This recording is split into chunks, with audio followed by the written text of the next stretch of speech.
మన ఆలోచనలు మన వాస్తవికతను రూపొందిస్తాయి. అలాగే మనమంతా కలిసికట్టుగా ఉన్నప్పుడు మన ఆలోచనలు మానవాళి విధి రూపకల్పనలో సహాయపడతాయి. డిసెంబర్ 21న మీరు ఎక్కడ ఉన్నా సరే, ఉదయం వెలుతురులో గానీ లేదా అర్ధరాత్రి నిశ్శబ్దంలో గానీ మనం కలిసి విరామం తీసుకుందాం.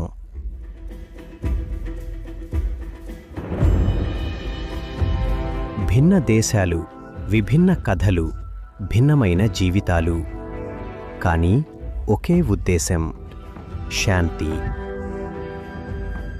కళ్ళు మూసుకుని మీ హృదయం వైపు తిరగండి.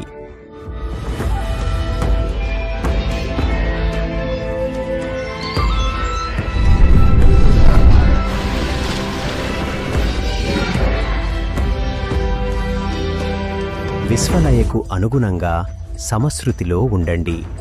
లక్షలాది మంది ఏకమవుతున్నారు. ఇది ధ్యానం కంటే ఉన్నతం. మనమంతా ఒకటే అనే ఒక జ్ఞాపకం. ఒకే ప్రపంచం, ఒకే హృదయం.